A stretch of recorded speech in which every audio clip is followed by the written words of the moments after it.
Jai Hind, my dear students. Today I will talking about money and banking. Topic is e-rupees. Before 6 days, the news delivered by the BPS stars RBI launched e-rupees retail on pilot basis. तो आज हम लोग बात करेंगे ई rupees के बारे में। उससे पहले जान लेते हैं कि ई रुपीस जिसने लॉन्च किया है उसकी हिस्ट्री के बारे में थोड़ा जानकारी कर लेते हैं। RBI, reserve bank of India, 4 अगस्त 1926 को हिंटल यंग कमेटी ने एक रिकमेंडेशन दिया सरकार को आरबीआई की स्थापना के लिए, और 5 मार्च 1934 को आरबीआई एक्ट पास हुआ, और 1 अप्रैल 1935 को आरबीआई की स्थापना हुई। जब आरबीआई की स्थापना हुई उस समय आरबीआई का फर्स्ट गवर्नर ऑसबोर्न स्मिथ को बनाया गया, जो कि एक बैंकर थे। उसके बाद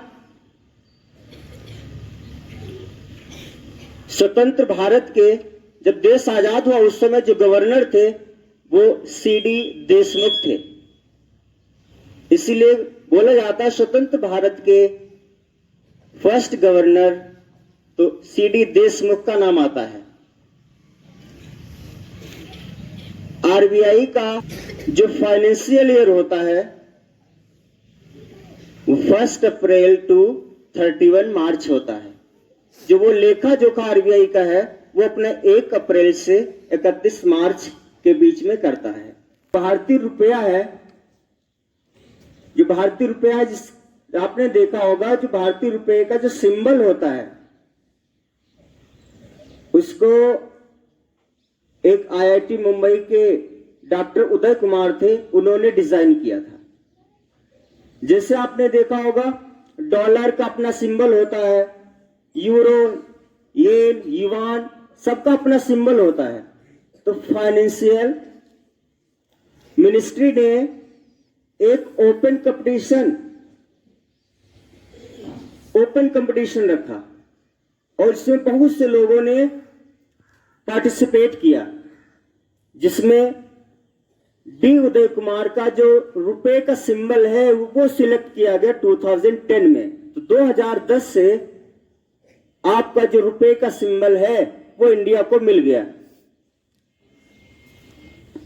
आपको जानकारी होनी चाहिए कि भारत में 4 बैंक नोट प्रेस हैं जहां पर नोटों की छपाई होती है। एक है आपका देवास मध्य प्रदेश में, नासिक महाराष्ट्र, साल्बोनी पश्चिम बंगाल और मैसूर कर्नाटक, 4 जगहों पर नोटों की छपाई होती है। अब आते हैं ई रुपीस पर। What is E rupees? E rupees क्या है? तो ई रुपीस करेंसी का डिजिटल फॉर्म है, फिजिकल फॉर्म नहीं। अब ये डिजिटल फॉर्म क्या होता है, फिजिकल फॉर्म क्या होता है, इसको थोड़ा सा समझ लेते हैं। आपके मान लिया अगर आपके अकाउंट में 1 लाख रुपया है तो आप बैंक के पास जाएंगे, बोलेंगे हमको 1 लाख रुपए चाहिए, तो बैंक आप नोटों को निकाल के नोटों को कैश के रूप में आपको दे देगा। That's means physical form. और डिजिटल फॉर्म का मीन्स है आपको नोट नहीं मिलेगा, मीन्स आप केवल डिवाइस टू डिवाइस एक टोकन मनी, आरबीआई रुपीस का टोकन 20 रुपीस, 100 रुपीस, 10 रुपीस का टोकन मनी एक तरीके से बनाएगा, जो आप अपने अकाउंट से दूसरे अकाउंट में, एक डिवाइस से दूसरे डिवाइस में ट्रांसफर कर पाओगे। आपको नगद कैश नोट के रूप में नहीं मिलेगा। That's means digital currency. तो ये डिजिटल करेंसी के फॉर्म में है, वो फिजिकल फॉर्म में है। जो ई रुपीस होता है ये 2 टाइप का है। एक है आपका CBDC ई रुपीस होलसेल, दूसरा CBDC ई रुपीस रिटेल। तो CBDC का मीन्स यहां पर है central bank digital currency. CBDC का फुल फॉर्म है सेंट्रल बैंक डिजिटल करेंसी। तो यहां पर ई रुपीस होलसेल 1 नवंबर 2022 को RBI ने लॉन्च कर दिया था। 1 नवंबर को होलसेल वाला। तो इसमें क्या होता है, जितने भी फाइनेंशियल इंस्टीट्यूट हैं सबसे पहले एज अ पायलट प्रोजेक्ट उन पर अप्लाई किया गया। जो होलसेल में जितने फाइनेंशियल इंस्टीट्यूट हैं वो अपना लेन देन में उसका यूज कर रहे हैं। और 1 दिसंबर 2022 को ई रुपीस रिटेल लॉन्च किया गया है, जो कि इंडिया के कुछ शहरों में जैसे मुंबई, न्यू दिल्ली, बेंगलुरु जैसे शहरों में as a pilot project launch किया गया है।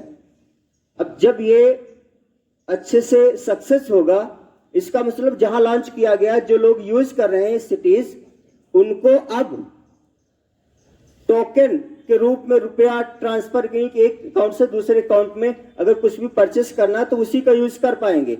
उनको मनी का फिजिकल फॉर्म नहीं मिलेगा। इसका मीन्स नोट की छपाई धीरे धीरे कम की जा रही है।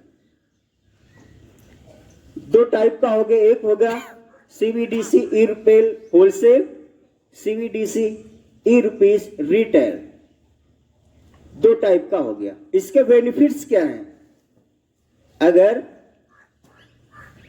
गवर्नमेंट का डेटा बताता है कि 100 रुपए के नोट की छपाई पर लगभग 15 रुपए का खर्च आता है। तो 2021-22 में टोटल डेटा के अकॉर्डिंग, गवर्नमेंट डेटा के अकॉर्डिंग लगभग 5000 करोड़ रुपए का खर्चा आया था। अब ये 5000 करोड़ का रुपया ऐसा तो नहीं एक बार में पूरा जो है खर्चा आ गया, उसके बाद में हमेशा के लिए हो गया। आपका नोट चलेगा, गंदा होगा, फटेगा, वापस RBI के पास जाएगा, फिर से उसको नोट छापना पड़ेगा। तो नंबर 1 ये बेनिफिट्स है, इतना जो खर्चा सरकार का आता है वो बच जाएगा। दूसरा पॉइंट, जब नोट छापे जाते हैं तो वहां पर क्या होता है, बहुत से नकली नोट आप सुनते हैं कि ये नकली नोट, इतने जाली नोट पकड़े गए। तो जाली नोट नहीं छप पाएंगे, इससे निजात मिल जाएगी। थर्ड पॉइंट, लोग फिजिकल मनी को, नोटों को घर में स्टोर करके रख लेते हैं ब्लैक मनी के रूप में, जिससे गवर्नमेंट को टैक्स नहीं मिल पाता, टैक्स से बच जाते हैं। अब क्या होगा, जो ऑनलाइन ट्रांजैक्शन होगा वो सरकार की नजर में रहेगा। कब कितना रुपए कहां आप ट्रांसफर कर रहे हो, कितना खरीद रहे हो, सरकार की नजर में सभी ट्रांजैक्शन रहेंगे, तो आप सरकार को इसका बेनिफिट्स मिलेगा, यानी कि टैक्स के रूप में आप दे पाएंगे। Thanks for watching, have a nice day, जय हिंद।